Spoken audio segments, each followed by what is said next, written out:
보좌에 앉으시면 이르시되 보라 내가 만물을 새롭게 하노라 라는 말씀을 우리는 진리로 믿는 사람들입니다.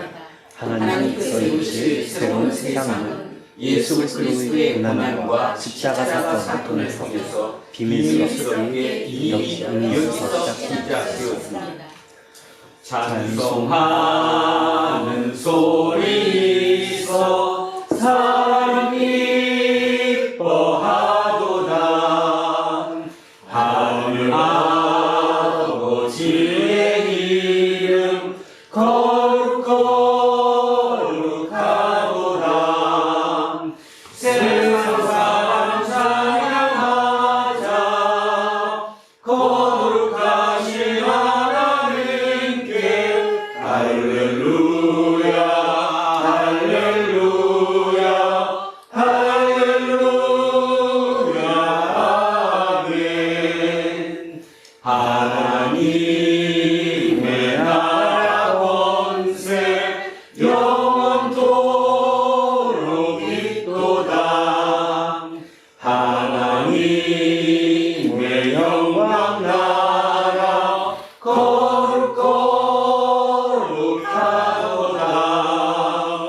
하늘의 보좌 계신 주님 세상 주관하시도다. 할렐루야 할렐루야 할렐루야 아멘. 하나님의 크신 섭리 그 뜻대로 되도다. 우리 아버지의 뜻은 거룩하도다.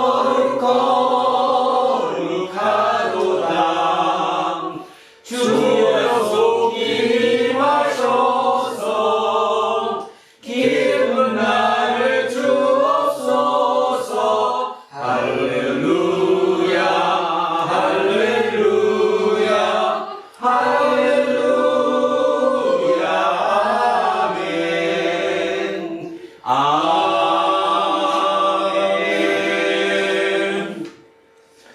세상을 말씀으로 창조하신 하나님, 하나의 믿음과 하나의 희망과 하나의 세계와 하나의 공동체를 이루고 살아가는 형제와 자매들이 지금 영과 진리로 하나님께 예배드리려고 한자리에 모였습니다. 이 땅에서 우리에게 주어진 모든 삶의 조건들은 하나님이 참되고 자유로운 의존이라는 사실을 믿습니다. 모든 동물과 식물 그리고 생명 있는 것만이 아니라 생명 없는 삶에 이르기까지 만물들이 고유한 방식으로 하나님의 권능과 존귀를 드러내고 있으니 우리가 어찌 찬양하지 않을 수 있겠습니까? 부활의 능력이신 주님, 지금 우리는 고난과 십자가의 절기인 사슬을 지나고 있습니다. 어둠과 같은 이 세상의 삶을 두려워하지 않겠습니다. 참고 인내하겠습니다. 부활 생명을 약속으로 받았기 때문입니다. 우리 주 예수 그리스도의 이름으로 기도합니다. 아멘. 긍휼과 자비가 충만하신 하나님, 우리를 불쌍히 여겨 주십시오. 우리가 살고 있는 이 세상은 거칠고 무기력하며 때로는 영악하고 무지합니다. 하나님의 영광이 아니라 자신의 영광에 매달리게 합니다. 우리도 그런 흐름에서 벗어나지 못할 때가 참으로 많았습니다. 주님, 우리를 불쌍히 여겨 주십시오. 지난 한 주간 살면서 많은 사람을 만났고 많은 일들을 겪었으며 공연한 것에 열광하기도 했습니다. 소비가 아니라 영적인 풍요로움에 관심을 두었어야만 했는데 실제로는 그렇게 살지 못했습니다. 우리를 불쌍히 여겨 주십시오. 예수 그리스도의 이름으로 기도합니다. 아멘. 기도합니다.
우리의 하나님은 자비가 한량없으신 분이십니다. 그 자비는 우리의 그 어떤 잘못도 용서 못할 일이 없습니다. 저는 예배를 인도하는 목사로서 그 자비와 지난 2000년 교회의 예배 전통에 따라서 예수 그리스도의 이름으로 여러분에게 선포합니다. 여러분이 지금 아는 모든 죄는 용서받았습니다. 기뻐하고 감사하십시오. 그리고 이웃의 잘못도 용서하십시오. 아멘. 다 자리에 앉아 주십시오. 찬송가 292장 찬송하겠습니다. 292장입니다.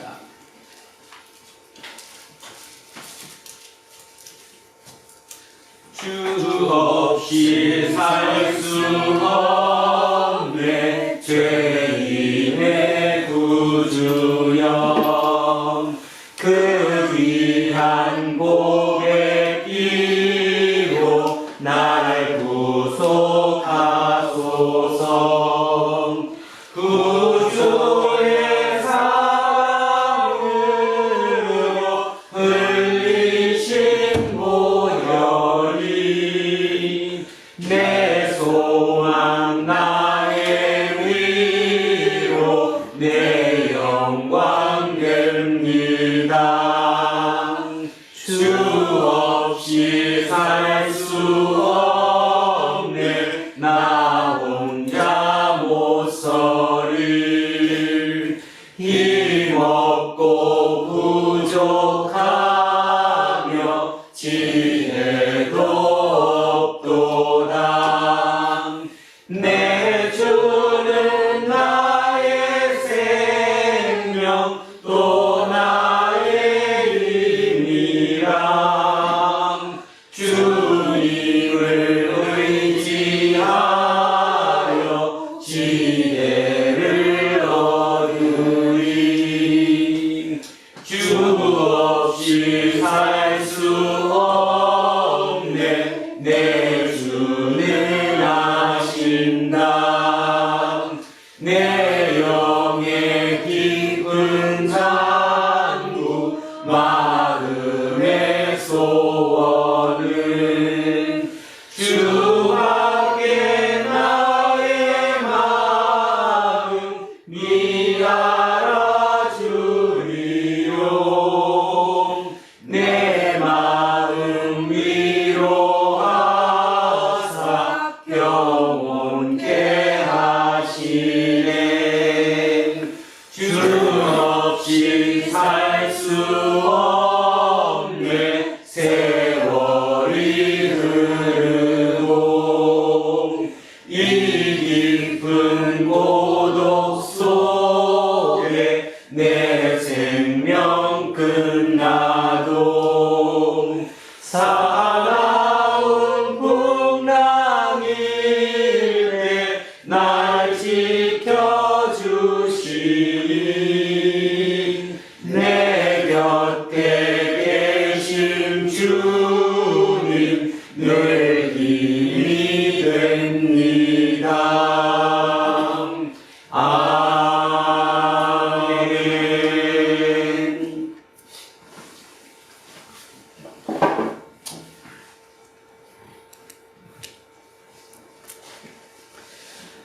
하나님, 감사합니다. 삶이란 망망대해에서 길 잃고 표류하던 우리를 한결같이 사랑으로 이끌어 주셨습니다. 이나 이때까지 자라온 모든 현장에서 하나님 아버지의 따뜻한 시선을 우리는 받지 않은 적이 없습니다. 문득 정신을 차려보면 항상 어제도 그제도 사랑에 보답하지 못해 죄송한 가득할 뿐인데 그럼에도 아버지는 우리를 사랑한다 말하시니 무척이나 감사할 뿐입니다. 돌아보면 세상은 우리가 태어났을 때나 지금이나 마치 갓난아이처럼 몸을 이리 뒤집고 저리 뒤집기를 반복합니다. 일어섰을 때는 그것이 계속될 것만 같았는데 오래지 않아 다시 넘어집니다. 그리고 기어 다니다 보면 또 한 번 일어서 봅니다. 결국 언젠가는 일어서서 걷는 날이 오게 될 것입니다. 하나님 아버지, 모든 것이 다시 새롭게 시작되는 봄이 왔습니다. 또 우리는 새로운 시작을 준비하던 예수님의 날들을 돌아보고 있습니다. 목격자로서 세상에 복음의 사랑을 삶으로 증거하는 우리가 되겠습니다. 예수 그리스도 이름으로 기도드립니다. 아멘. 인사하겠습니다. 조금 순례해보고 삽시다. 하나님 사랑합니다. 하나님 사랑합니다. 목사님을 사랑합니다. 이문수님을 사랑합니다. 김재훈님을 사랑합니다. 이영옥님을 사랑합니다. 이영민님을 사랑합니다.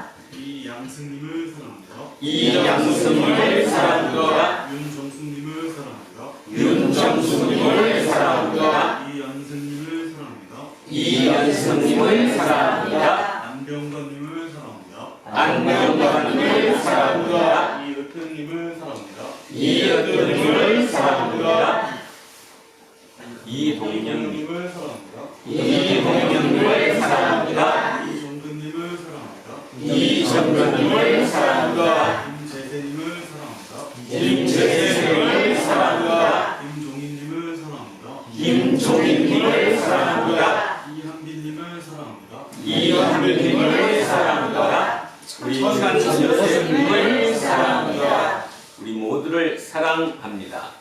기도하겠습니다. 태초에 말씀으로 세상을 창조하신 아버지 하나님, 오늘도 우리는 주님의 말씀에 귀를 기울입니다. 주님의 말씀만이 우리 영혼을 살린다는 사실을 믿기 때문입니다. 세계 교회력에 따라서 그 말씀을 읽는 이와 그 말씀을 설교하는 이와 듣는 우리 모두 말씀 안에서 하나 되기를 바랍니다. 들을 귀 있는 자들은 들으라고 말씀하신 우리 주 예수 그리스도의 이름으로 기도합니다. 아멘. 첫째 말씀 가겠습니다. 민수기로 갑니다. 구약성서 231쪽입니다. 구약성서 231쪽 민수기 21장 4절에서 9절까지 말씀입니다. 231쪽 민수기 21장 4절에서 9절 찾으셨으면 한 목소리로 합독하십니다. 백성이 호르 산에서 출발하여 홍해 길을 따라 에돔 땅을 우회하려 하였다가 길로 말미암아 백성의 마음이 상하니라. 백성이 하나님과 모세를 향하여 원망하여 어찌하여 우리를 애굽에서 인도하여 이 광야에서 죽게 하는가. 이곳에는 먹을 것도 없고 물도 없도다. 우리 마음이 이 하찮은 음식을 싫어하노라 하며 여호와께서 불뱀들을 백성 중에 보내어 백성을 물게 하심으로 이스라엘 백성 중에 죽은 자가 많은지라. 백성이 모세에게 이르러 말하되 우리가 여호와와 당신을 향하여 원망함으로 범죄하였사오니 여호와께 기도하여 이 뱀들을 우리에게서 떠나게 하소서.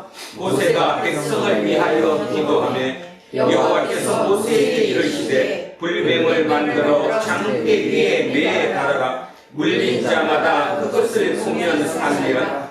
모세가 늑뱀을 만들어 장대 위에 다니 뱀에게 물린 자가 못뱀을 쳐다본 적 모두 살더라. 아멘. 성시교독 10편 107편으로 하겠습니다. 뒤로 넘기셔서 883쪽입니다. 883쪽 10편 107편 말씀입니다. 두 토막으로 나누어 읽습니다. 107편 1절에서 3절, 그 다음은 17절에서 21절 두 토막으로 나누어서 합독하시겠습니다. 먼저 107편 1절에서 3절 먼저 시작합니다. 여호와께 감사하라. 그는 선하시며 그 인자하심이 영원하리로다. 여호와의 성령을 받은 미련한 자들은 이같이 말할지어다. 여호와께서 대적의 손에서 그들을 속량하사 동서남북 각 지방에서부터 모으셨도다. 17절입니다. 미련한 자들은 그들의 제약의 길을 따르고 그들의 악을 범하기 때문에 고난을 받아 그들은 그들의 모든 음식물을 싫어하게 되어 사망의 문에 이르렀도다. 이에 그들이 그들의 고통 때문에 여호와께 부르짖으매 그가 그들의 고통에서 그들을 구원하시되 그가 그의 말씀을 보내어 그들을 고치시고 위험한 지경에서 건지시는도다. 여호와의 인자하심과 인생에게 행하신 기적으로 말미암아 그를 찬송할지로다. 아멘. 둘째 말씀 에베소서로 가겠습니다. 신약성서 311쪽입니다. 신약성서 311쪽 에베소서 2장 1절에서 10절까지 말씀입니다. 에베소서 2장 1절에서 10절 말씀입니다. 시작합니다. 그는 허물과 죄로 죽었던 너희를 살리셨도다. 그때에 너희는 그 가운데서 행하여 이 세상 풍조를 따르고 공중의 권세 잡은 자를 따랐으니 곧 지금 불순종의 아들들 가운데서 역사하는 영이라. 전에는 우리도 다 그 가운데서 우리 육체의 욕심을 따라 지내며 육체와 마음에 원하는 것을 하여 다른 이들과 같이 본질상 진노의 자녀이었더니 긍휼이 풍성하신 하나님이 우리를 사랑하신 그 큰 사랑을 인하여 허물로 죽은 우리를 그리스도와 함께 살리셨고 너희는 은혜로 구원을 받은 것이라. 또 함께 일으키사 그리스도 예수 안에서 함께 하늘에 앉히시니 이는 그리스도 예수 안에서 우리에게 자기 하심으로써 그 은혜의 지극히 풍성함을 오는 여러 세대에 나타내려 하시니라. 너희는 그 은혜에 의하여 믿음으로 말미암아 구원을 받았으니 이것은 너희에게서 난 것이 아니요 하나님의 선물이다. 행위에서 난 것이 아니니 이는 누구든지 자랑하지 못하게 합니다. 우리는 그가 만드신 바라 그리스도 예수 안에서 선한 일을 위하여 지으심을 받은 자니 이 일은 하나님이 전에 예비하사 우리로 그 가운데서 행하게 하려 하심이니라. 아멘. 셋째 말씀 요한복음으로 내려오겠습니다. 앞쪽으로 내려오셔서 146쪽입니다. 146쪽 요한복음 3장 14절에서 21절까지 말씀입니다. 요한복음 3장 14절에서 21절입니다. 시작합니다. 모세가 광야에서 뱀을 든 것 같이 인자도 들려야 하리니 이는 그를 믿는 자마다 영생을 얻게 하려 하심이니라. 하나님이 세상을 이처럼 사랑하사 독생자를 주셨으니 이는 그를 믿는 자마다 멸망하지 않고 영생을 얻게 하려 하심이라. 하나님이 그 아들을 세상에 보내신 것은 세상을 심판하려 하심이 아니요 그로 말미암아 세상이 구원을 받게 하려 하심이라. 그를 믿는 자는 심판을 받지 아니한 것이요 믿지 아니하는 자는 하나님의 독생자의 이름을 믿지 아니하므로 벌써 심판을 받은 것이니라. 그 정죄는 이것이니 곧 빛이 세상에 왔을 때 사람들이 자기 행위가 악함으로 빛보다 어둠을 더 사랑한 것이니라. 악을 행하는 자마다 빛을 미워하여 빛으로 오지 아니하나니 이는 그 행위가 드러날까 하니요 진리를 따르는 자는 빛으로 오나니 이는 그 행위가 하나님 안에서 행한 것임을 나타내려 함이라 하시니라. 아멘. 오늘 주신 말씀입니다. 로마서 3장 9절에서 20절입니다.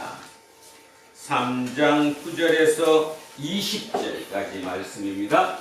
자, 천천히 생각하시면서 오늘 주신 말씀 같이 합독하겠습니다. 자, 9절부터입니다. 그러면 어떠하냐?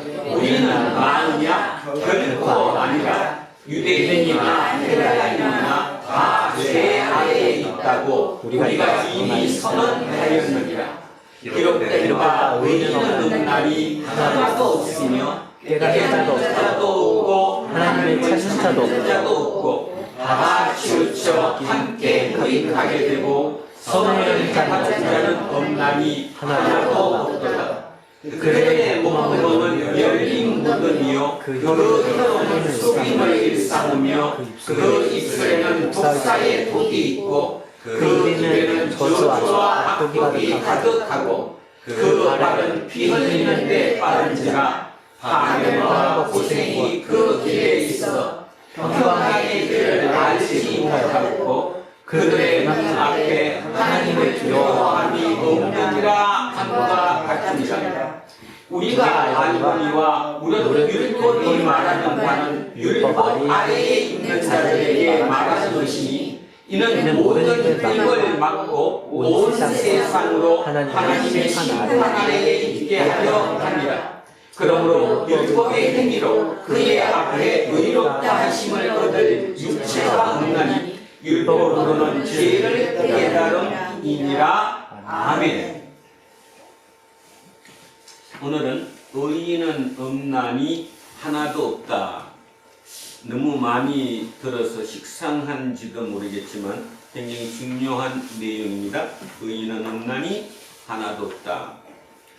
어쩌면 이 말을 온전하게 진짜 가슴 절절하게 진짜 의인은 없다 이렇게 받아들이는 사람도 있겠지만 아마 많은 경우 말도 안 돼. 의인이 그래도 있지 세상에. 우리 주변에도 있고 의인이 왜 없어. 얼마나 착하게 살라고 진짜 보람되게 살라고 의미 있게 살라고 하는 사람들이 주변에 그래도 상당히 많아. 그래서 나는 저 말에 대해서 동의할 수 없어 뭐 이렇게 생각하는 분들도 계실 것이라고 생각합니다. 그런데 사도 바울은 지금 1장 18절부터 시작해서 오늘 3장 20절까지 끝없이 죄에 대해서 얘기를 하고 있습니다. 왜 그럴까요? 왜 죄에 대해서 이렇게 혹독하다고 할 정도까지 죄에 대해서 얘기를 할까요? 바로 구원의 출발이 죄인임을 깨닫는 데서 출발하기 때문입니다. 다시 구원의 시작이 어디부터라고요? 죄인임을 깨닫는 순간부터 그때부터 구원이 시작되기 때문입니다. 자, 오늘 저를 비롯한 여기 우리 모두도 어떤 면에서 나는 죄인이다 그냥 말로 지나가는 말 하듯이 맞아 나는 죄인이야 뭐 인간이 다 그렇지 이렇게 생각하지 진정하게 나는 하나님 앞에 죄인이다 죄인이면 어디를 못 가? 하나님 나라에 갈 수가 없다 영생을 얻을 수 없다 구원을 받을 수 없다 그렇게 하면 어떻게 해야 되느냐 크게 굉장한 의미를 부여해가면서 심각하신 경우가 있지 않을까? 있을까? 의문이 많이 듭니다.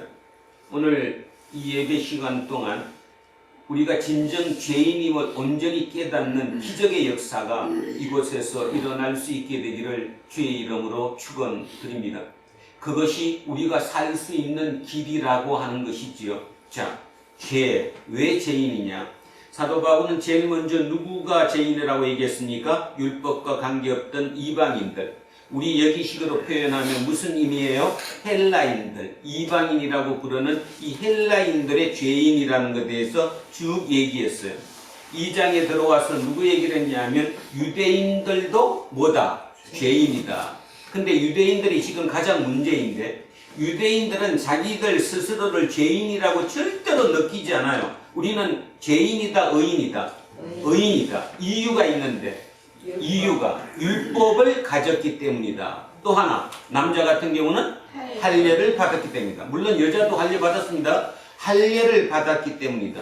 이 할례와 율법을 가진 민족, 우리 이 선민들은 그냥 그 자체로 우리는 의인이다.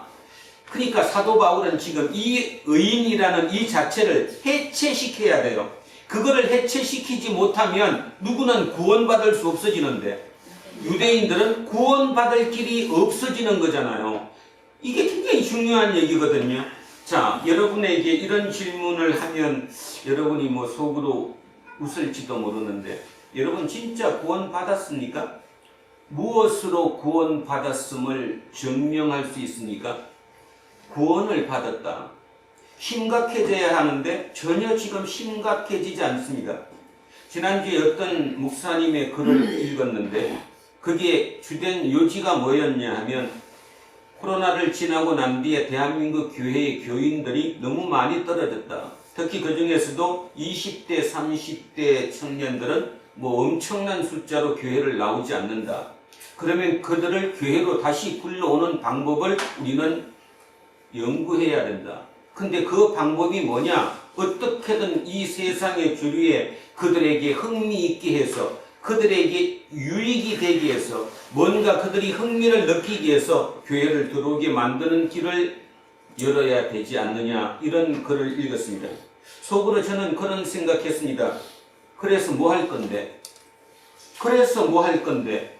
교회에 더 많은 숫자가 들어와 있다고 해서 그들이 구원받지 못한 것이라면 그래서 뭐 할 것인데 라는 생각을 가졌더랬습니다. 지금 그와 마찬가지입니다.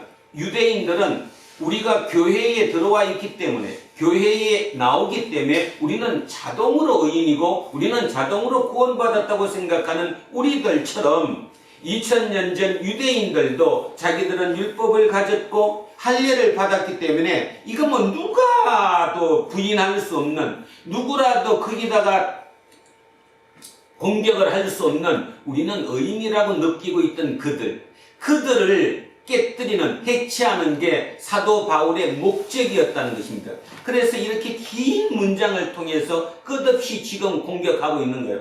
좀 거칠게 표현하면 오늘은 마지막 세 번째 이제 오늘은 뭐 하는가요? 오늘 본문이 유대인이 죄인임을 확인 사살하는 거예요. 이런 표현을 써서 좀 뭐하지만 자 거칠게 표현했습니다. 확인 사살. 당신들 죄인이다. 그러니까 이거를 기억하셔야 됩니다. 왜 사도 바울이 그렇게 끝없이 확인 사살할 정도까지 죄인임을 밝혀야 하느냐는 거예요. 그 사도 바울의 고백이 그 마음의 간절함이 오늘 이 자리 우리에게도 똑같다는 거예요. 우리에게도 똑같이 오늘 성령님께서 여러분 마음속을 휘짓든 무엇을 하든 간에 결국 여러분이 죄인임을 무릎 꿇게 만들어야 된다는 거죠. 그래야 여러분이 산다는 거예요. 그러면 또 사는 게 나 지금 잘 살고 있는데 얼마나 이 정도만 살면 되지 뭐 어떻게 더 잘 살아. 자, 여러분 이 삶은 유한한 삶입니다. 무한한 삶이 아니죠. 이 유한한 삶은 언젠가 곧 끝납니다. 그 이후에 이어질 그 무한한 삶은 어떻게 사실 것인데, 그죠? 어떻게 사실 거냐고 제가 질문하는 겁니다. 그런데 여러분은 이런 속으로 가보지도 않은 그 길 뭐 있는지 없는지도 모르는데 그건 그때 가서 할 얘기고 지금 이 땅에 사는 동안 그냥 내가 좀 유익하고 편하고 안락하고 편리하게 행복하게 살면 되는 것이지 뭐 미래까지 생각해. 죽음 이후까지. 죽음 이후에 뭐 학자들이 얘기하고 철학자들이 얘기하고 이 사람 저 사람 유명한 사람들이 얘기하는 거 들어보면 죽음 이후는 없다 그러던데 이런 식이 돼버리면 이제 이게 답이 전혀 없어지는 거죠. 그래서 여러분 기억할 게 오늘 두 가지입니다. 우리는 내세를 믿는 사람들입니다.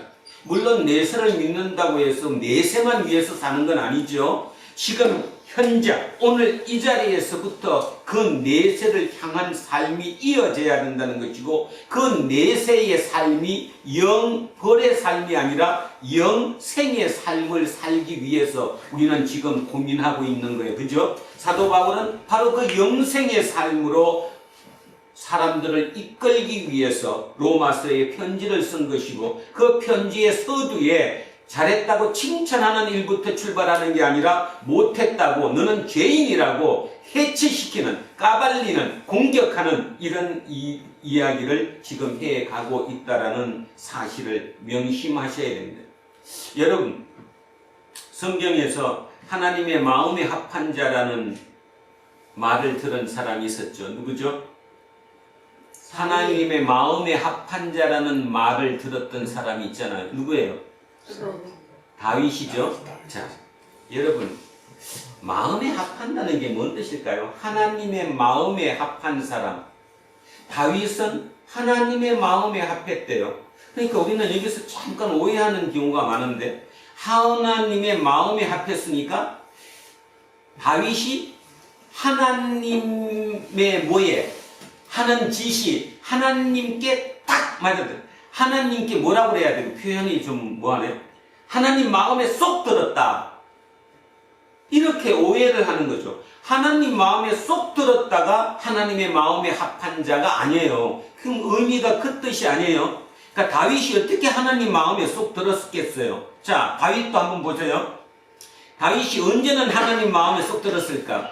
사울을 만나가지고 사울을 죽일 기회가 몇 번이나 있었는데, 2번이나 사울을 죽일 수 있는 기회가 있었는데 살려줬어요, 안 들려줬어요? 살려줬어요. 그때 그 마음은 누구의 마음의 지배를 받았기 때문일까요? 성령, 하나님의 마음의 지배를 받았기 때문에 그때는 확실하게 하나님 마음에 쏙 들었죠. 그랬던 다윗이 뒤에 가보면 밧세바와 불륜을 저지릅니다. 그 불륜의 죄가 탄로 날까봐 그 밧세바의 남편인 우리아를 전쟁터 맨 최전선에 맨 앞에 보냄으로 해서 죽게 만듭니다. 자, 그 죄를 숨기기 위해서죠. 이것도 누가 한 짓이에요? 다윗이 한 짓이에요. 다윗이라는 한 인물이 어떨 때 보면 진짜 하나님의 마음에 합한 대단한, 그죠? 진짜의 사람 같이 보일 때도 있지만 가장 악랄한 악인의 모습도 같이 보여주는 것. 이게 인간 실존의 한계죠. 이 땅에 사는 동안 우리는 그 사이를 왔다 갔다 할 뿐이에요. 그죠? 우리아를 죽이는 그 마음과 하나님이 기름 부은 그 사울의 자를 내가 죽일 수 있음에도 내 유익을 위해서 죽여야 함에도 불구하고 살려주는 그 길을 왔다 갔다, 그 사이를 왔다 갔다 하는 게 우리의 존재라고 하는 거죠. 여러분들도 아마 지난주 삶에서도 그랬을 거라 믿습니다. 어떤 순간에는 진짜 지극히 하나님의 사람답게 그렇게 살다가 또 어떨 때 보면 그 마음의 악함이 도를 지나칠 정도로 엄청난 사악함이 내 속에 있다는 걸 느끼는 그 길과 그 길을 왔다 갔다 하는 그 과정을 우리는 살아가고 있다는 것입니다. 그런데 하나님께서 다윗 보고 너는 내 마음에 합한 자라고 했던 이유는 뭐냐 하면, 다윗의 그 삶이 여기와 여기를 왔다 갔다 했지만 나쁜 쪽에 갔을 때, 그러니까 죄의 지배에 받았을 때 빨리 헤쳐나왔죠. 그래서 하나님의 마음에 최대한 맞춰가려고 그 삶이 하나님의 마음과 하나님의 뜻을 그려내는 과정이었기 때문에 우리는 다윗이 하나님의 마음에 합한 사람이라고 이렇게 생각합니다. 결론, 쉬운 말로 표현하면 이 뜻입니다. 다윗은 자기의 노력과 자기의 의지와 자기의 모든 것을 동원해서 자기 삶으로 구원받을 수 있다고 믿었을까요? 안 믿었을까요? 안 믿었어요. 안 믿었어요. 그리고 철저하게 구원은 하나님의 뭐로? 은혜로. 하나님의 은혜로. 하나님의 은총으로만 받을 것이라고 믿었던 사람. 그래서 다윗이에요. 그래서 다윗은 하나님의 마음에 합한 사람이었죠. 이게 인간 실존이에요. 결국 다윗이 가장 표본적인 인간 실존의 모습을 보여주는 겁니다. 그러면 우리가 지금 하고 있는 이 편지를 쓰고 있는 사도 바울은 어떨까요? 사도 바울은 어땠을 것 같아요? 사도 바울. 빌립보서 3장 6절에 보면 사도 바울이 이렇게 고백합니다. 나는 율법의 의로는 흠이 없는 자다. 한 번 더 합니다. 나는 율법의 의로는 흠이 없는 자다. 뭔 뜻이에요? 철저하게 율법을 지켰다, 안 지켰다? 지켰다. 자기 확신이죠. 자기 확신이 강했어요. 자기가 확신을 들도록 나는 절대로 죄인이다, 의인이다. 의인이다. 나는 율법을 지킬 수 있다. 지켰다. 그리고 애썼다. 그래서 나는 의인이다. 그랬어요. 누구 만나기 전에? 예수님. 예수 그리스도를 다마스커스 가는 그 길 위에서 만나기 전에 사도 바울은 자기 확신에 강했어요. 이 자기 확신을 다른 말로 하면 자기 의에 의해서 살았던 사람이죠. 자기 의가 굉장히 강했던 사람이에요. 그죠? 그래서 충분히 그렇게 살 거라고 했어요. 그런데 그가 죄인 중에 괴수라고 자기 스스로 표현이 바뀌었어요. 완전히 나는 율법의 의로는 흠이 없는 자라고 했던 그가 어느 순간에 나는 죄인 중에 두목이다, 괴수다라고 바뀌었어요. 누구를 만난 이후, 예수 그리스도를 만난 이후 어떤 일이 벌어진 걸까요? 어떤 일이 벌어졌냐고 제가 묻습니다. 어떤 일이 벌어졌겠어요? 도대체 예수를 만나서 뭘 어땠길래 이 사람이 이렇게 변했어요? 바로 그거는 비유하자면 이런 겁니다. 비유하자면 깜깜한 동굴에 삽니다. 동굴에 사는 그 사람들은 흐릿한 가운데 우왕좌왕하며 삽니다. 잘 보이질 않으니까. 그 사람 중에 누군가가 한 사람에게 촛불을 들려줬습니다. 자, 촛불을 든 그 사람은 이제 다 보여요, 안 보여요? 다 보이죠, 그죠? 지금까지 막 그 헷갈리게 이것도 안 보이고 우왕좌왕 사는 게 아니라 얼마나 보여요. 그러니까 그 촛불을 든 사람들은 삶의 완벽한 변화가 일어났어요. 이 촛불이 바로 뭐예요? 율법이에요, 율법. 율법. 그러니까 촛불만 가지고 살아도 대단해요, 안 대단해요? 진짜 대단해요. 뭐 다 보이니까. 그랬는데 그 사람이 어느 날 그 동굴 밖을 나오게 됐어요. 나오게 되니까 뭐가 있어요, 지금? 태양이 있잖아요. 네. 그 태양빛 아래에 들어오니까 촛불은 불이 불같이 보이지도 않아지는 거죠. 이거. 촛불이 율법인데 태양이 누구예요? 예수? 그리스도예요. 빛이에요, 빛. 그 빛을 보는 순간 촛불, 이 빛은 율법은 아무것도 아닌 게 되어버린 거죠. 이거 아닌 게 되어버린 거. 바로 누구의 변화는? 사도 바울의 변화는 그게 일어난 거예요. 사도 바울의 변화는 촛불을 가지고 있었다니까요. 그때는 자기가 최고였어요. 그리고 자기 의가 했어요. 자기 확신이 강했어요. 그런데 예수 그리스도라고 하는 그 빛을 만난 순간 이제 이 빛은 아무것도 없어진 게 되어버린 거죠. 그래서 완전히 변했어요. 그러면 뭔 말입니까? 촛불로 볼 때는 안 보이던 게 뭘로 보면 강렬한 태양 아래 냈으면 그 환한 곳에선 다 보여요, 안 보여요? 다 보여요. 뭐가 보여요? 흠이 보이지, 흠이. 그래서 자기는 뭐다? 죄인 중에 괴수라고 그러는 거예요. 오늘 우리 얘기 오늘 여러분 여기 나오셔서 진짜 기적의 역사, 성령 체험을 한번 해보시려면 그게 마음속에 들어가야 돼요. 아, 내가 진짜 죄인이구나. 그리고 여기서 이제 하나 주고할 게, 여기 우리 젊은 친구들은 아직 뭐 철학을 공부하지도 않았고, 그죠? 깊이 있게 알지 못하니까 못 알아들을 수 있어서 조금 부연 설명하자면, 지금 이 성경에서 얘기하는, 로마서에서 얘기하는 이 죄인, 의인, 그것과 세상적으로 얘기하는 죄인은 차이가 나요. 자, 세상적으로 죄인은 윤리적, 도덕적인 죄인만 죄인이라고 얘기하지만, 여기서 얘기하는, 이 로마서에서 얘기하는, 사도 바울이 얘기하는 이 죄인은 영적인 죄인이죠. 윤리적, 도덕적인 죄인만이 아니라 영적인. 그러면 영적인 죄인이 누구냐? 결론이 나와 있습니다. 먼저 보고 하겠습니다. 18절입니다. 18절. 자, 영적인 죄인이 뭐냐? 이거의 제일 우리 시작이 오늘 몇 절이었습니까? 9절이었어요. 자, 여기 18절에 그들의 눈앞에 하나님을 두려워함이 없느니라. 누구를 두려워 안 해요? 하나님. 하나님을 두려워 안 해요. 이유. 하나님 왜 두려워 안 해요? 이유가 뭐? 여러분도 지금 하나님 두려워 안 하잖아. 이왕이면 하나님 안 두려워하지? 어? 아이 두려워한댄다. 천녀세 하나님 두려워해 안 해? 아 솔직히 안 해요. 안 하는 사람 더 많아. 뭔 말인지도 모르는데 하나님을 왜 두려워하잖아요? 하나님을 모르니까. 나 하나님 아는데 맨날 하나님 얘기하고 찬송가 부를 때도 하나님 나오고 성경 읽을 때도 하나님 했는데 아니에요. 하나님을 몰라요. 하나님이 자기의 중심이 아닌 거예요. 하나님이 중심이 된다는 말이 뭐예요? 내 마음속에 이 나를 통치하는 왕, 나의 주인이 누구일 때, 하나님일 때, 그때는 하나님을 아는 거지만 그 하나님이 떠나고 그 자리에 다른 게 들어가 있으면 하나님을 모르는 거지요.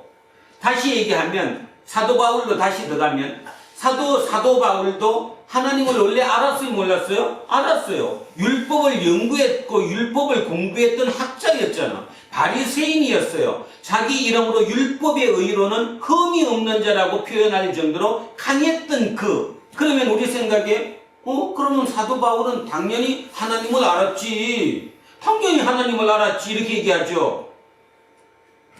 사도 바울? 하나님? 알 때도 있고 모를 때도 있고 몰랐습니다.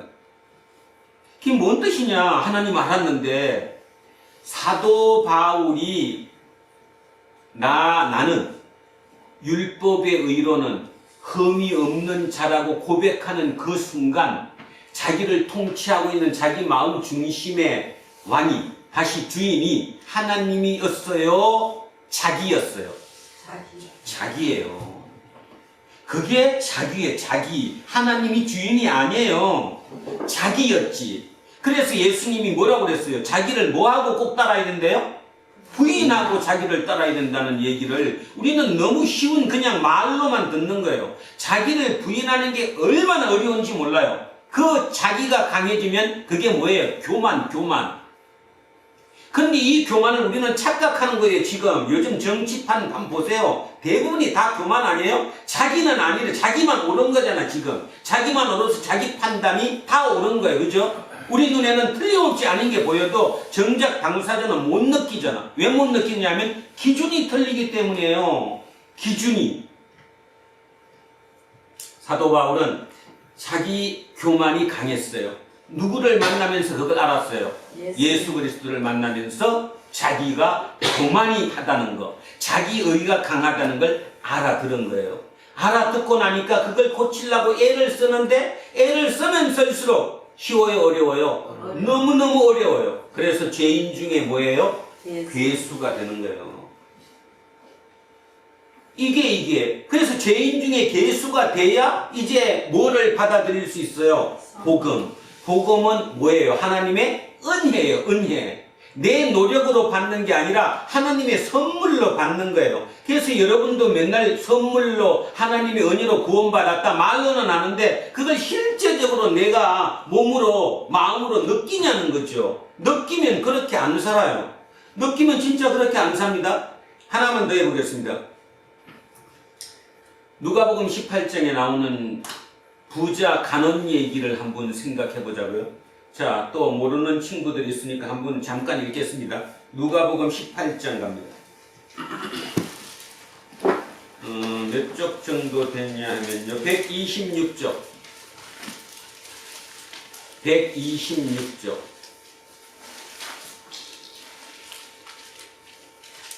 누가복음 18장 18절. 126쪽 누가복음 18장 18절. 자, 찾으셨으면 한번 쳐다보십시오. 제가 읽겠습니다. 어떤 관리가 물어 이르되 선한 선생님이여 내가 무엇을 하여야 영생을 얻으리까? 뭔 뜻이에요? 영생을 얻으리까? 다른 말로 구원을 받을 수 있겠습니까? 내가 어떻게 해야 구원받을 수 있어요? 묻는 거예요. 지금 영생을 얻을 수 있습니까? 예수께서 이르시되 내가 어찌하여 나를 선하다 일컫느냐? 하나님 한 분 외에는 선한 이가 없느니라. 내가 계명을 안 하니 간음하지 말라, 살인하지 말라, 도둑질하지 말라, 거짓 증언하지 말라, 내 부모를 공경하라 하였느니라. 10계명이죠. 율법이에요, 율법. 자, 여짜오되 이것은 내가 어려서부터 다 지켰나이다. 뭐를 다 지켰어요? 율법을 다 지켰대요. 율법을 다 지켰대요.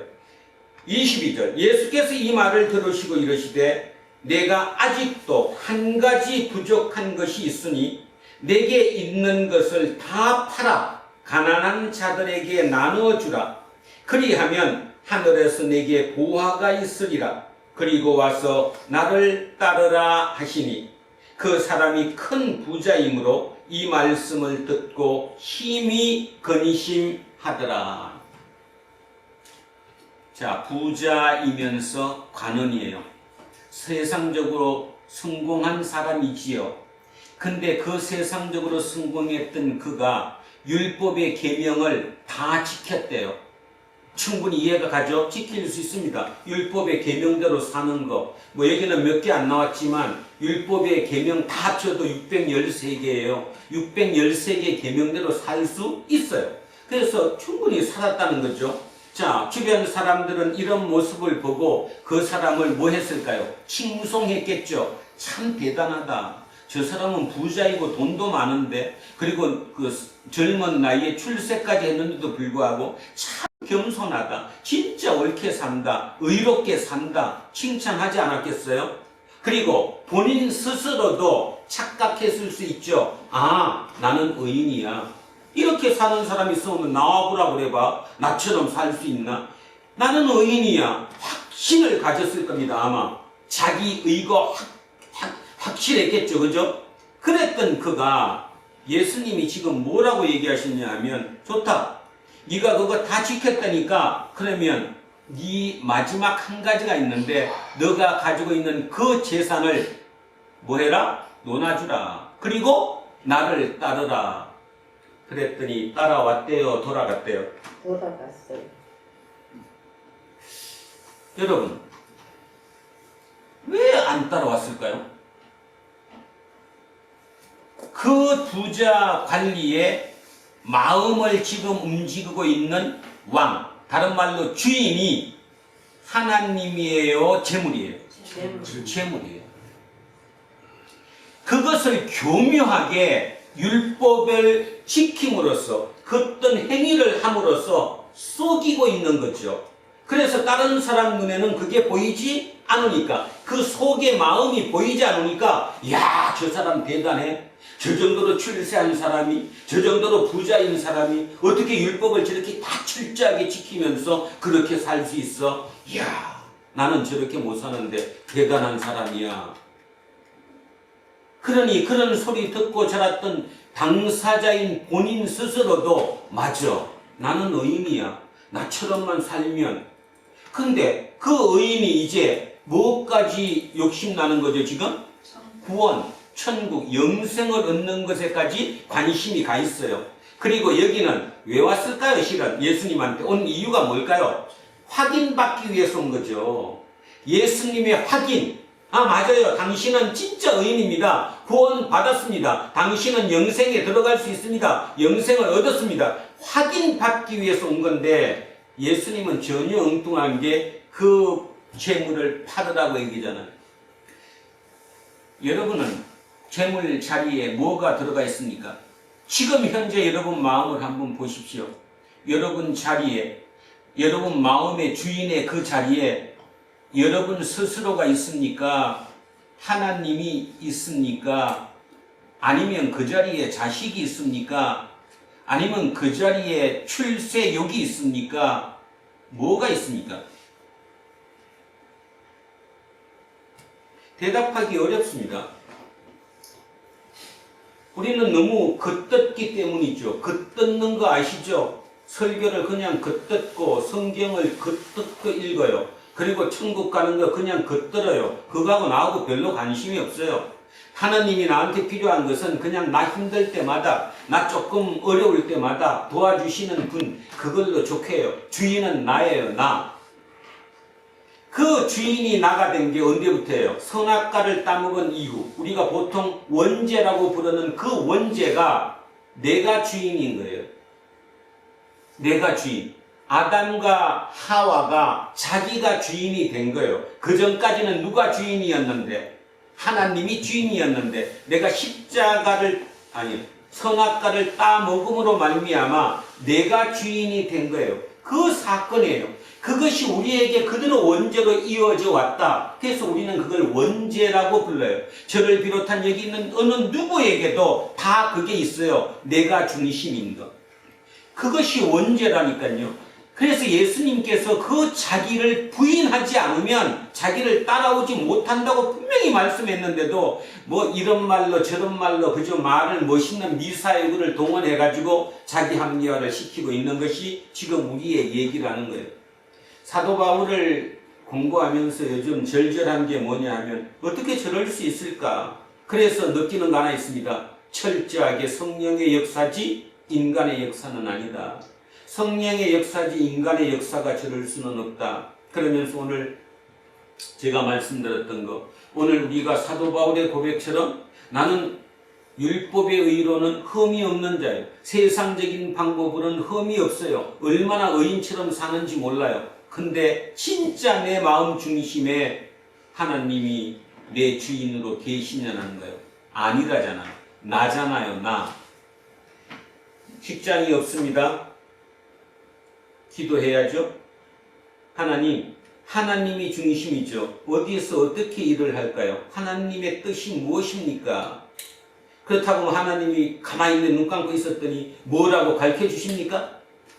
내가 그 일을 내 삶으로 증거해내는 거잖아요. 바로 다윗은 그것을 자기 삶으로 그려냈잖아요. 하나님의 뜻과 하나님의 마음을 자기 삶으로 그림으로 그려낸 거예요. 그래서 하나님이 내 마음에 합한 자라고 표현을 해준 거죠. 우리 지금 그거라는 거예요. 다른 거 아무것도 없다라는 거죠. 그죠? 그러니 그게 안 된 상황에서 이거 아무리 읽고 뭐라고 얘기해도 이게 뭐 필요가 있냐는 거예요. 지난주나 이번 주나 다음 주나 똑같을 것인데. 그래서 여러분, 율법은 절대로 나를 바꿀 수 있어요, 없어요? 아니, 그냥 율법이, 내가 율법을 많이 읽으면, 다른 말로 성경을 많이 읽으면 내가 완전히 내 마음까지 바뀌어요, 안 바뀌어요? 변화가 일어나요? 안 일어나요. 그래서 율법은 나를 구원할 수 없어요. 그러면 누가 들어오면 가능해요? 성령이 내 속에 들어오면 어느 순간 그게 쫙 열리면서 내가 죄인을 깨닫게 되면서 모든 게 확 열려버려요. 그죠? 그래서 성령님이 필요한 거예요. 그래서 우리는 끝없이 성령님을 모시려고 그 성령님과 함께 동행하기 위해서 애쓰고 있는 거죠. 자, 그 생각을 하면서 우리 그 부자 관리를 한 번 더 마음속에 생각하면서 나는 그 자리에 누가 있을까? 예수님께 물었더니 예수님 영생을 어떻게 봤습니까? 나는 진짜 교회에서 살라는 만큼 성경에서 얘기하는 만큼 착하게 살라고 애썼습니다. 의롭게 살라고 애썼습니다. 그러면 이제 저는 의인 되는 거 아닙니까? 천국 갈 수 있지 않습니까? 이렇게 질문했다면 예수님이 여러분에게 뭐라고 답하실 것 같습니까? 아직도 한 가지 남았다 하지 않겠어요? 저도 모릅니다. 그게 여러분의 한 가지가 뭔지, 저의 한 가지가 뭔지, 여러분의 한 가지가 뭔지 모릅니다. 틀림없는 한 가지, 하나는 그 한 가지가 뭔지 내한테 내가 스스로 자기 성찰을 해보는 거예요. 그 한 가지가 뭘까? 하나님을 대신하게 내 마음속에 깊이 박혀 있는 그 한 가지, 가장 위기의 순간에 튀어나오는 행동, 그 행동이 어디에서 나왔을까? 우리 집사람은 요양원 생활을 하시고 또 이렇게 하니까 그분들을 마지막을 보시죠. 치매 노인들의 마지막. 그렇게 사회적으로 명망이 있었고 사회적으로 존경을 받았던 그런 사람도 그 연세가 드셔서 마지막이 돼서 치매 환자가 되면 생각지도 못했던 게 나오죠. 그죠? 어떻게 저런 사람이 저럴 수 있어? 어떤 사람은 쌍욕을 한대, 보는 사람마다. 일단 욕부터 놓고 시작한대. 그러니까 말이 안 되죠. 상대가 생각했을 때는. 어떤 사람은 물어뜯는 사람도 있다면서요. 그죠?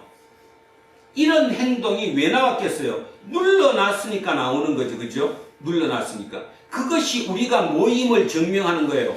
죄인임을 증명하는 거예요. 우리는 절대로 스스로 의인이 될 수 없는 사람이라는 거거든요. 근데 우리는 나는 의인이라고 생각하는 거예요. 이거를 버려야 우리는 구원이 온다. 구원은 다시 얘기합니다. 내가 죄인임을 고백하고 깨닫는 순간 구원은 시작된다.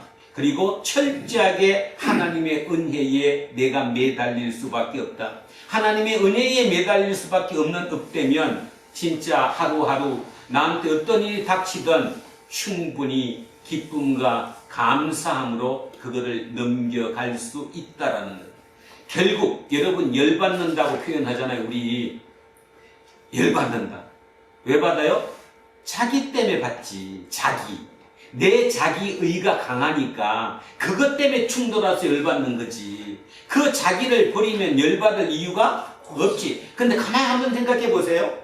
시간이 지나고 생각해 보면 그때 그 열 안 받아도 아무 관계가 없었어요. 어쨌으면 그때 열 안 받고 그거 그냥 넘어갔었으면 지금 더 좋은 상황이 있을 수 있는데도 불구하고 지금 내가 여기 있는 이유를 가만히 되돌아보면 그때 그런 일이 하루가 쌓였기 때문에 여러분 삶은 결국 하루가 누적되는 거예요. 하루가 쌓여가서 이게 되는 거지 이 하루에 쌓인 게 없이 이렇게 가는 거는 단 하나도 없잖아요. 근데 사람들은 쌓이는 거 무시해. 개판으로 살아. 그리고는 왜 나는 이게 안 되냐고 얘기를 하고 있는 거거든.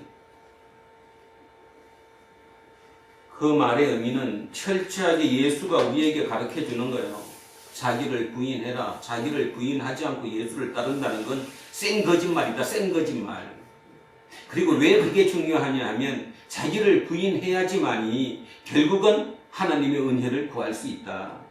구원은 하나님의 은혜지 내 의지와 노력으로 도달할 수 있는 곳이 아니다. 지금 그 얘기를 사도 바울은 하고 있는 거죠. 그래서 이제 감사하게도 이제 오늘 이렇게 죄에 대해서 설교하는 거 마지막입니다.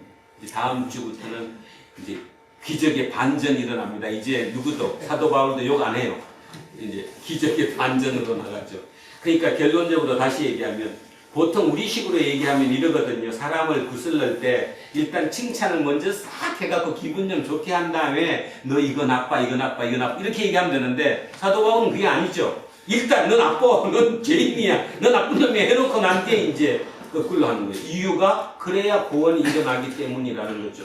자, 그 생각을 하시면서 오늘 본문 한번 천천히 보겠습니다. 자, 이렇게 출발합니다. 그러면 어떠하냐? 우리는 나으냐? 자, 앞에서 헬라인, 다른 말로 이방인도 죄인이야. 그 다음에 유대인, 율법과 할례도 그거 갖고 죄인이 아닌 게 아니라 그거 있음에도 불구하고 죄인이야. 그러면서 오늘은 이제 확인사살한다고 했어요. 세 번째인데 그러면 우리는 어떠냐? 우리는 나으냐? 이 말이죠. 결코 아니라 이 우리가 누구예요? 사도 바울을 포함한 유대인들이에요. 사도 바울을 포함한 유대인들, 보통 우리가 얘기하는 뭐 지킬 거 잘 지켰다고 스스로 의인이라고 생각하는 그들, 우리는 나으냐? 결코 아니라 유대인이나 헬라인이나 다 죄 아래에 있다고 우리가 이미 선언하였느니라. 이 앞에서 죄인이라고 얘기했었다는 거죠. 그러면서 기록된 바, 자 여기 중요하죠.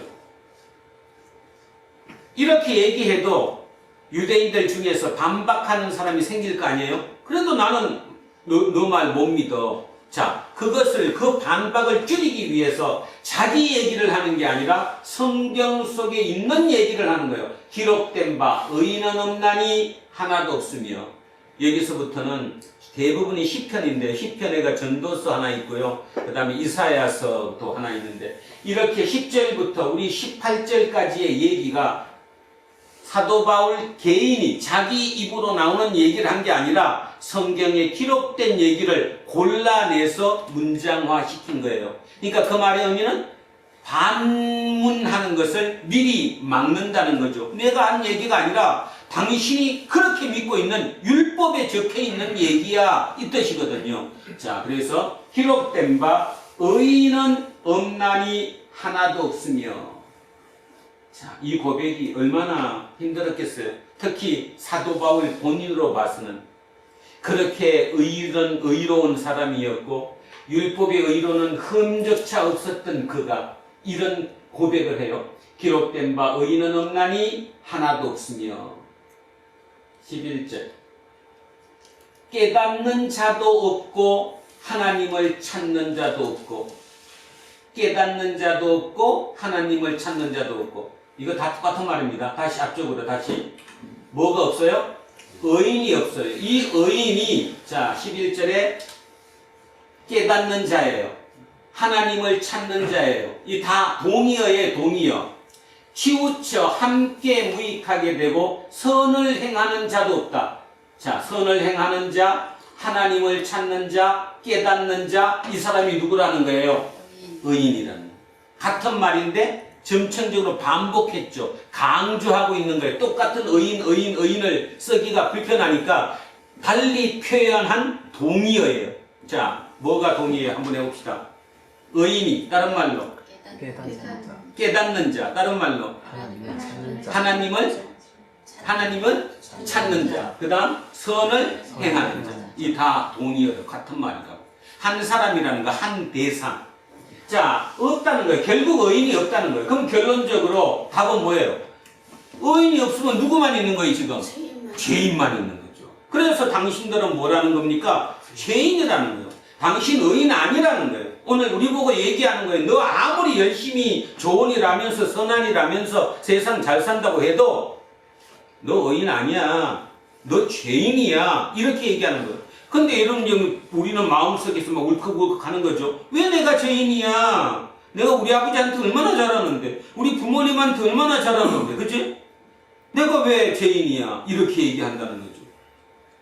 구별이 안 되기 때문에 윤리적, 도덕적인 의미를 얘기하는 게 아니라 영적인 의미를 얘기하니까. 자, 그래서 다 치우쳐 함께 무익하게 된다. 치우쳤다. 곁길로 빠졌다는 겁니다. 곁길로 빠져서 어디 곁길이에요?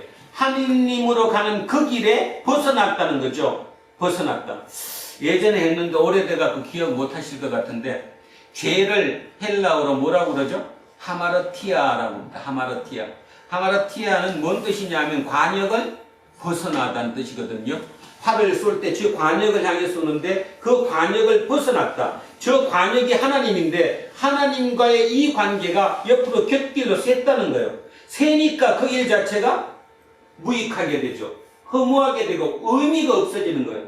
무용하게 되는 거예요. 치우쳐 함께 무익하게 되는 거예요. 그래서 선을 행하는 자는 없나니 하나도 없다. 결론적으로 여기서는 의인은 없다. 고로 너네들 모두 죄인이다. 이 얘기입니다.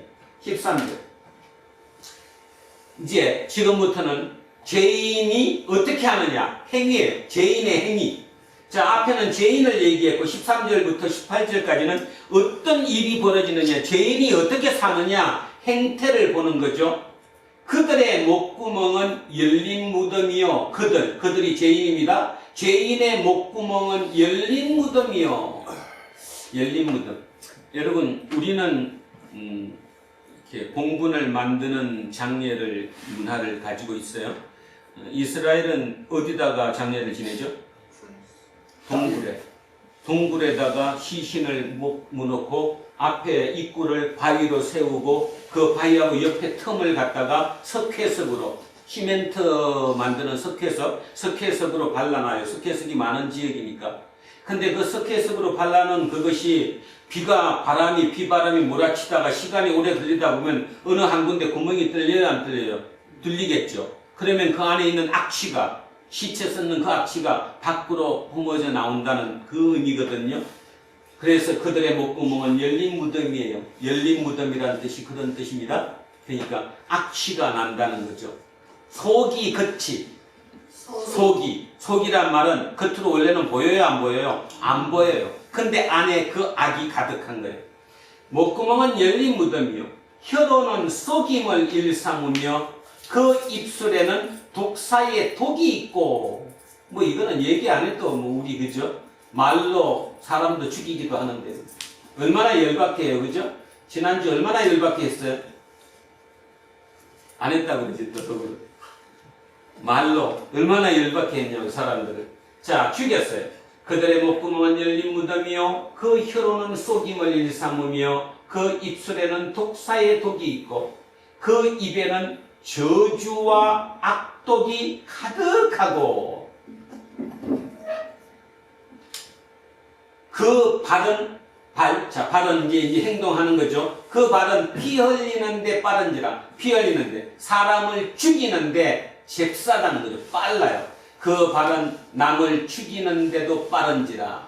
파멸과 고통이 그 길에 있어. 쉽게 얘기하면 죄인들이 사는 그 삶의 길에는 파멸과 고통이 함께 있어요. 자, 17절에 평강의 길을 알지 못하고 그 죄인들은 그 삶의 길에서 평화가 뭔지를 알지도 못해요. 경험해보지도 못해요. 그래서 그 평강의 길을 알지 못하고 그 이유가 뭐냐 하면 그들의 눈앞에는 하나님을 두려워함이 없기 때문이에요. 하나님을 두려워하지 않아요. 하나님을 두려워하지 않기 때문에 하나님을 모르는 거예요. 하나님을 모르니까 하나님을 두려워하지 않지. 하나님을 두려워하지 않다는 것은 곧 하나님과 관계가 끊어졌다는 얘기예요. 하나님과 관계가 끊어진 게 가장 결정적인 뭐예요? 죄예요, 죄. 윤리적, 도덕적인, 내가 거짓말했어, 물건을 훔쳤어, 누구를 때렸어, 이런 윤리적, 도덕적인 죄의 문제가 아니라 하나님과의, 나와의 관계가 단절되어 버렸어요. 그게 가장 큰 죄죠. 왜요? 하나님과 관계가 단절되면 내가 하나님께로 돌아갈 길을 잃어버리잖아요. 그거보다 더한 죄가 이 세상에 어디 있어요? 근데 우리는 그 생각을 안 하잖아. 그래서 그냥 윤리적으로 도덕적으로 조금 더 잘 살면, 그러니까 하나님 입장에서 보면 윤리적으로 조금 더 잘 살고 조금 더 착하고 조금 더 선한 일 해봐야 50보 100보 도토리 기적이에요. 결국 나한테 오느냐 못 오느냐의 문제지. 하나님 입장에서는 오늘 우리에게 말씀하는 거예요. 너 나한테 올 수 있느냐 올 수 없느냐, 오는 길이 아직도 뚫려 있느냐, 그 오는 길을 막혀버렸느냐, 그 차이 아니에요 지금. 그러니까 우리는 어떻게 고백하는 거예요? 하나님, 저는 하나님께 가는 길이 막혔어요. 갈 방법을 모릅니다. 그런데 누가 대신, 예수 그리스도가 나를 대신 위해서 돌아가심으로 십자가 고난과 부활을 통해 그 길이 새로 놓였습니다. 그래서 그 예수 그리스도를 내가 붙잡음으로 인해서 나는 하나님께로 갈 수 있습니다. 결국 그것을 목적으로 사도 바울은 이렇게 끝없이 얘기를 하고 있는 거죠. 그 사람이 누구인가에 대해서. 자, 우리는 다시 얘기하면 그들의 눈앞에는 하나님을 두려워함이 없어요. 죄인들은 하나님을 두려워 안 해요. 하나님을 두려워하지 않는다는 말은 하나님을 모른다는 소리예요. 하나님 아는데 안다는 것은 말뿐이고 실제 하나님을 몰라요. 하나님과 관계가 단절돼 버렸어요. 그 상태를 우리는 죄인이라고 부른다라는 사실. 그런 의미에서 여러분 스스로 나는 죄인인가 의인인가를 깊이 생각해 보셔야 합니다. 어떤 면에서 따져보면 이게 왜 기쁨이냐? 절대로 나는 내 그것으로는 죄인이라서 절대로 구원받을 방법이 없는데 예수 그리스도를 믿음으로 말미암아 내가 의인이 되었다. 이신칭이라고 보통 부르는 거죠. 예수 그리스도를 내가 믿음으로 나는 의인이 되었다. 그 말은 그러므로 말미암아 나는 천국에 갈 수 있다. 그로 말미암아 하나님과 나는 한 관계를 맺을 수 있다. 그것이라는 거죠. 그래서 이제 오늘 20절까지 해서 이제 마무리가 이제 끝납니다. 19절 하겠습니다. 우리가 알거니와 무릇 율법이 말하는 바는 율법 아래에 있는 자들에게 말하는 것이다. 그러니까 율법을 말하는 바는 율법 아래에 있는 자, 말이 어려운데 한마디로 얘기하면 율법 아래에 있는 자가 누구예요? 유대인들이에요. 유대인들이 율법을 가지고 있으니까. 그러니까 바꿔봅시다. 무릇 율법이 말하는 바는 유대인에게 말하는 것이니 이는 모든 입을 막고 변명할 여지가 없고 변명할 수가 없어요. 왜 변명할 수가 없어요? 율법을 다 지켰기 때문에 못 지켰기 때문에 유대인 자체가 율법을 다 지키지 못했기 때문에 유대인의 역사가 증명하는 거니까 그래서 그들에게 모든 입이 막혔어요. 변명할 수가 없어요. 그래서 온 세상으로 하나님의 심판 아래 있게 하려 함이라. 결론적으로 누구는 죄인은 특히 죄인 중에 누구? 유대인. 율법을 가졌다고 얘기하는 그 유대인, 그 죄인은 결국은 하나님 앞에 심판의 대상이지 하나님의 구원의 대상이 아니었다는 사실을 여기서 얘기하고 있죠. 그래서 마지막에 이렇게 결론 내립니다. 그러므로 율법의 행위로 그의 앞에 의롭다 하심을 얻을 육체가 없나니. 자, 아까 부자 관은 율법의 행위를 다 했어요, 안 했어요? 했어요. 그럼에도 의인이 될 수 있다, 없다? 없다라고 얘기했죠. 아까 얘기했죠? 속일 수 있다라는 거예요. 마음속의 중심은 재물이 있는데 내 마음의 주인은 재물이었는데 그 마음을 교묘히 속이기 위해서 어떤 행위로, 액션으로 그렇게 율법을 지켰을 수도 있다라는 거예요. 그러니까 율법을 지키는 것만 갖고 의인일 수는 절대로 없다라는 얘기를 하고 있는 거죠. 그래서 율법의 행위로 의롭다 하심을 얻을 육체는 하나도 없다. 율법으로는 오직 죄를 깨달을 뿐이라. 우리는 이 말을 그냥 한 단어로, 한 문장으로 읽고 말지만 이것을 읽고 있는 유대인들은 속에 불이 올라올 겁니다. 그죠? 유대인들에게 율법은 뭐였는데? 구원이었어요. 유대인에게 율법을 받은 민족, 율법을 가진 민족, 율법을 맡은 민족으로서 우리는 그 율법을 가진 것만으로 의인이었는데, 이거 뭐예요 지금? 율법이 죄를 깨닫는 도구래요. 내가 그렇게 평생을 바쳐서 믿고 있었던 그 믿음이 순식간에 와르르 무너지는 거잖아요. 근데 그 순식간에 와르르 무너지는 게 모든 사람이 다 그렇게 쉽게 무너지지 않는다는 거죠. 그래서 시간이 오래 걸리는 건다 이런 뜻입니다. 자, 육체가 없나니 율법으로는 죄를 깨달음이라. 율법은 죄를 깨닫게 해주는 도구이지 율법을 가졌다고 의인이 되는 것은 아니다.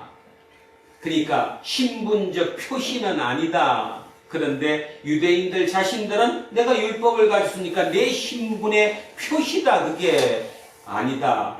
그거는 죄를 깨닫는 도구일 뿐이다. 이렇게 해서 20절로 죄인에 대한 얘기를 이렇게 마쳤습니다.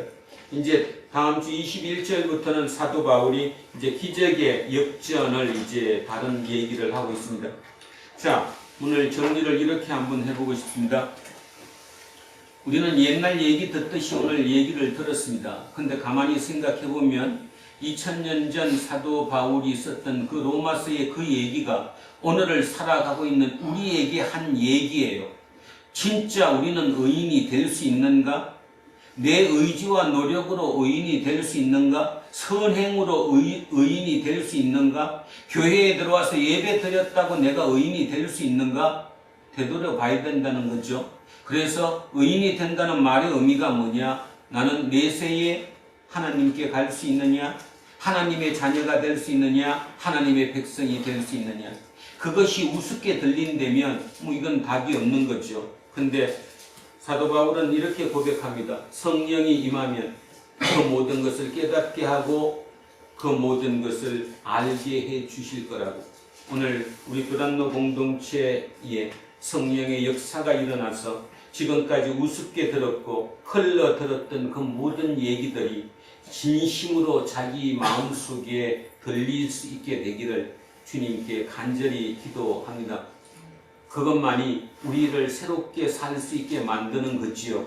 그리고 여러분 요즘 세상 돌아가는 걸 한번 가만히 계산해 보시고 어떻게 살아야 될 것인가에 대해서도 한번 진지하게 고민해 보십시오. 그렇게 열심히 살고 그렇게 이기는 삶, 경쟁에서 이기는 것이 삶의 목적으로 살아왔던 이 사회가 어떠한가를 겉으로 보기에는 삐까뻔쩍해 보이고 멋있어 보일지 몰라도 그 속에 얼마나 악이 가득한지를, 그런데도 우리는 그 악에 얼마나 쏟고 있는지를, 그렇다면 우리는 이제 앞으로 남은 이 땅의 삶을 어떻게 살아야 할 것인가를 진지하게 고민해 봐야 한다고 생각합니다. 오늘 만약에 그 고민을 놓치신다면 아마 세월이 흐른 다음 진짜 앞으로 어느 시간이 흘러서인지는 모르겠지만 어느 순간 인간은 기적적으로 하나님께 턴할 수 있는 그런 기회가 오리라고 저는 확신합니다. 그때 그 사람들 눈에 나는 어떻게 보였을까?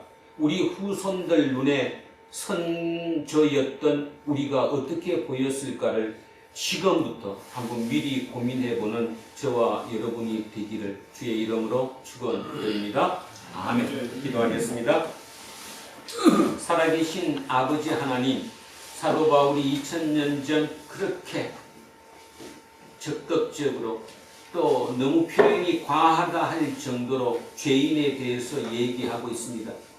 어쩌면 그 얘기가 오늘 우리에게 한 얘기이지요. 듣고 보면 우리는 죄인임을 고백하지 않을 수가 없습니다.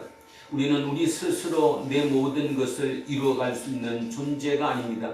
이 땅에 보이는 것은 우리 의지와 노력으로 이룰 수 있을지 몰라도 저 내세를 향한, 그리고 하나님 나라를 향한 그것은 우리의 의지와 노력, 내 실력으로만은 절대로 갈 수 없음을 이 시간 고백합니다. 그래서 내가 잠시라도 하나님께 떠나 있었던 그것이 죄라는 사실을 온전히 깨닫게 해주셔서 참으로 감사합니다. 우리는 순간순간 그 죄에서 벗어나는 순간이 생기기를, 그래서 더욱더 죄보다는 의에 가까운 삶 속에서도 살아갈 수 있는 우리가 되기를, 그 길을 성령님께서 함께 하시고 인도해 주시기를 간절히 바라는 그 마음으로 살아가오니 하나님, 우리 도란노 공동체 모든 식구들 한 사람 한 사람 그 마음속에 강력하게 임하셔서 우리를 이끌어 주십시오. 감사드리며 거룩하신 우리 주 예수 그리스도의 이름으로 기도합니다. 아멘. 자, 찬송가 369장 찬송하겠습니다. 369장입니다. 죄짐 맡은 우리 구주 어찌 좋은 친구지, 걱정 근심 무거운 짐 우리 주께 맡기세. 주께 고함 없는 고로 복을 받지 못하네. 사람들이 어찌하여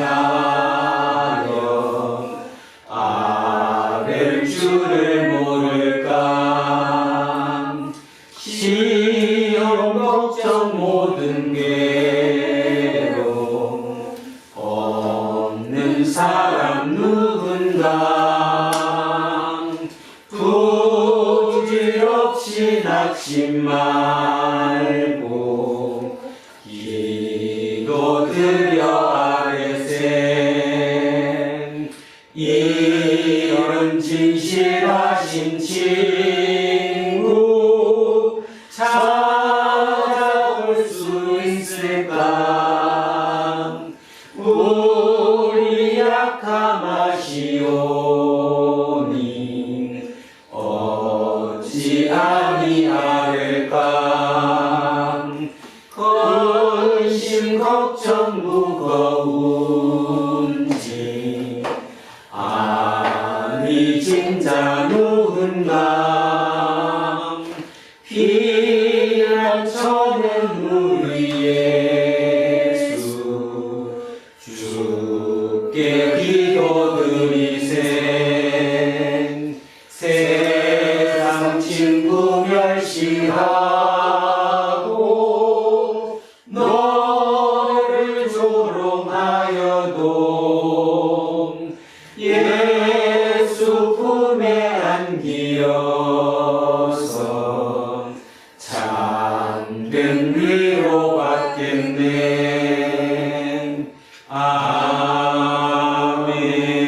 아멘.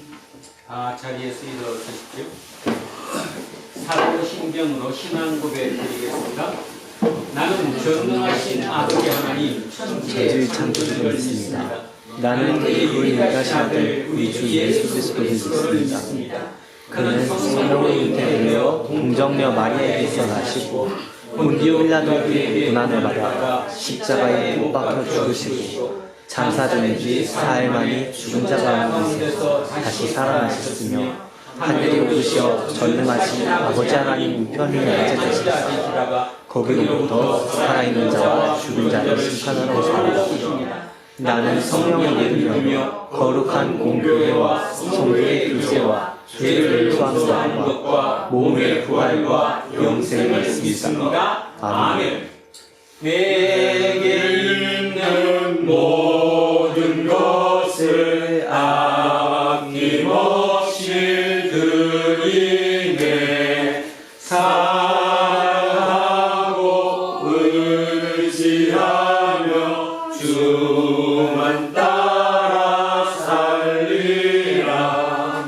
주께 드리네. 주께 드리네. 사랑하는 구주 앞에 모두 드리네. 사랑하는 주님께 모두 드립니다. 오늘도 이 예물에 우리의 마음을 담아 주님께 올려드립니다. 우리는 죄인입니다. 진정으로 죄인입니다. 거기로부터 오늘의 구원의 역사가 시작됨을 믿습니다. 그 우리를 통해 온전히 우리를 하나님의 은혜로 말미암아 의인으로 만들어 주시고 그 의인으로 말미암아 오직 하나님과 함께 동행하는 삶을 살아가는 우리 모두가 되게 해 주십시오. 우리의 모든 시간마다 우리를 통해 우리 주변에 있는 많은 사람들에게 새로운 길이, 새로운 방법이 되는 우리 모두가 될 수 있게 하옵소서. 감사드리며 거룩하신 우리 주 예수 그리스도의 이름으로 기도합니다. 아멘. 우리는 세상이 이루고 있는 성경이다. 우리는 세상이 원하는 고백이다. 우리는 세상이 관심가는 설교다. 하늘의 아버지의 이름을 거룩하게 하시며 아버지의 나라가 임하시며 아버지의 뜻이 하늘에서 같이 땅에서도 이루어지게 하소서. 오늘 우리에게 일용할 것을 주시고 우리가 우리에게 잘못한 사람을 용서하여 준 것 같이 우리 죄를 용서하여 주시고 우리를 시험에 빠지지 않게 하시고 악에서 구하소서. 나라와 권능과 영광이 영원히 아버지의 것입니다. 아멘. 오늘 주신 말씀에 세임 얻어서 세상으로 나가서 살아갈 때에 나 혼자 힘으로 늘 부족하오니 주여 나를 도우사 승리하게 하소서. 아멘. 이제 사순절 넷째 주일 공동 예배가 끝났습니다. 이 예배를 통해서 우리는 지난 2000년 기독교 역사에 신비한 방식으로 참여한 것입니다. 기쁨을 안고 각자의 일상으로 돌아가십시오. 그 일상에서 무슨 일을 만나든지 어떤 일을 만나든지 하나님을 모시고 사는 사람답게 처신하십시오. 이제는 우리 주 예수 그리스도의 은혜와 하나님 아버지의 영원하신 사랑과 성령님께서 항시 우리를 이끄심이 오늘 이곳에 고개 숙인 우리 모두에게와 우리의 자녀들과 가정 위에 일터와 사업체 위에 그리고 이 나라 이 민족 위에 이제로부터 영원토록 함께 하시기를 간절히 축원하옵나이다. 아멘.